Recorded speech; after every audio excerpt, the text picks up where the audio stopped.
Is Russia-Ukraine war created a divide in Europe? Whether the countries pursue the national interest over the collective security interest. So the Russia-Ukraine war is continuing for around a year and there was no decisive victory reached between both the sides, either the Ukraine or Russia. So sometimes the Russian forces will advance, sometimes the Ukraine forces will launch an offensive strike on Russian forces. And still now there was a conclusive or a proper agreement reached to end the war. But Russia's invasion of Ukraine is a blatant violation of international law and a blatant violation of Ukraine's sovereignty and territorial integrity. So, apart from analyzing the Russia-Ukraine war, I mean how it might end and what is the current status of the war, we should see, it is important to see what is the repercussions behind the war. So, what was the impact created by this Russia-Ukraine war? Especially the one of the main important repercussions made by the war is it have divided the Europe into two sides, the Western and Eastern Europe. Of course, the Europe means Europe will largely back the NATO. So Russia is accusing that NATO is expanding towards eastwards. So I mean the Ukraine is going to join NATO. It is against their security interest. So we are annexing the Ukraine. This was the justification given by Russia. So the NATO means collectively Europe will support, now the Europe will support the NATO as a whole. But the countries, I mean the Western European countries will largely back the NATO and will largely contribute the troops and aid to the NATO. But those countries also not want to escalate the conflict further. So there was a reason behind. So apart from this, we have to see the Western Europe and Eastern Europe.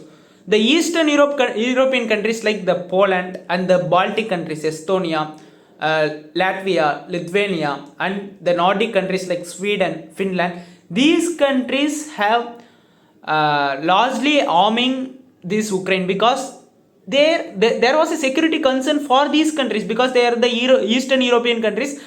Also, they shares their border with Ukraine and some countries share border with the Russia. So they have direct security implications unlike the Western European countries. Western European countries is largely farther from the Eastern European countries. The Western European countries like Germany, France and Italy is largely farther. I mean they are far from the Eastern European countries and they don't have that much security implications due to their geographical location. But these Eastern European countries and Central European countries share geographical proximity towards the Russia.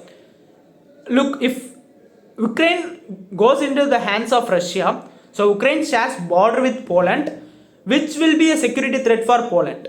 So Poland is largely actively arming the Ukraine to defeat the Russia.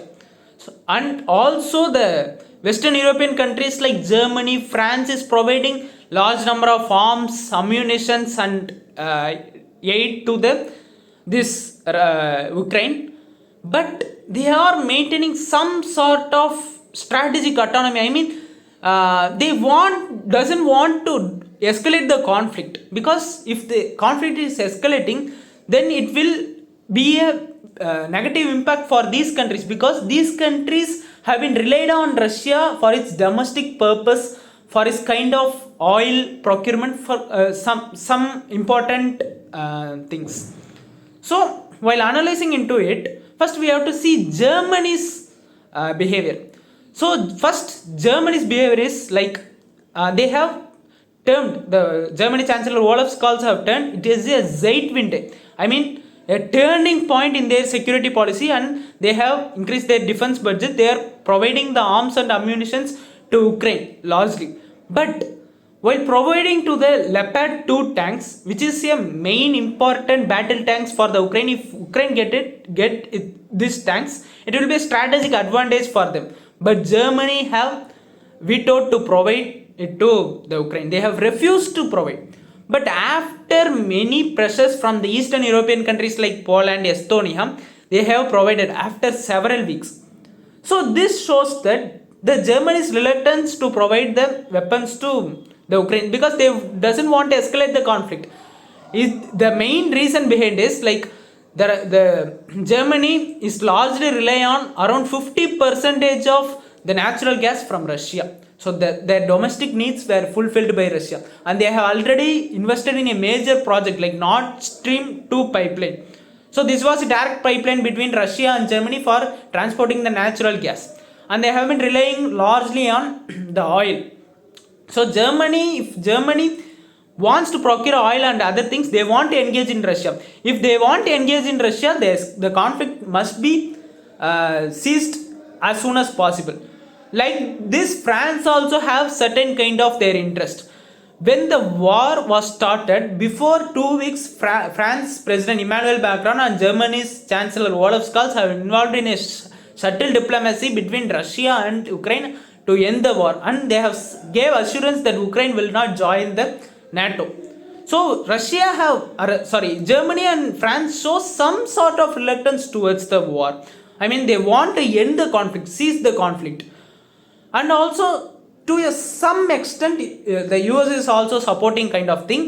And we can see Hungary is also Eastern European countries, but they have largely they rely on the Russia's gas and oil. Around 80% of Russia gas is imported by Hungary. Their domestic needs is fulfilled by Russia. So other than this, we can see a survey which was conducted by the Council on Foreign Relations. They have conducted a survey. They have divided into two camps. Justice camp, and another one is peace camp. So the peace camp is supported by the people. The peace camp means like they want to end the conflict. Even the Ukraine also can impact a defeat, but they want to end the conflict irrespective of the result of the war.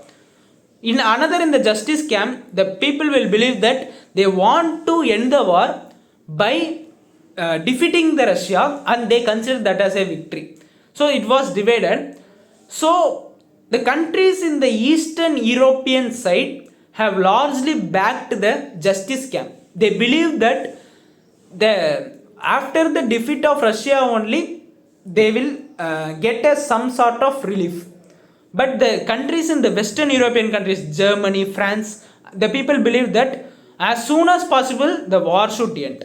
So around 49% of Germans and 41% of France, they believe that they have opted for the peace camp. The war should be end, either the Russia or Ukraine, whoever have won the victory can win, but the war should end as soon as possible. But the countries in this justice camp, the countries like Poland, which have direct security implications, the people have said that around 49% of people have said that they have opted for the justice camp. So this shows that there was a divide in Europe in either the country's top leadership level, political level, or in the people level. So this shows that the Western European countries is largely supporting the national interest. They pursuing the national interest over the collective security interest. So the collective security interest was not that much they are giving serious, but they are giving more weightage to the national interest. The strategic autonomy prevails over the collective security interest. So this created a divide in Europe. So the Russia-Ukraine war have impacted many things. This was one of the major impact. So many countries in the Eastern European countries, Poland and Estonia, have criticized for the Western flank for its reluctance towards the war. Especially the Estonia have criticized Germany, as Germany said Estonia should not send the German-made weapons to the Ukraine, not escalate the conflict. And Poland also criticized the Germany's move. So there was a divide in Europe. So that was the thing I want to say. Thank you.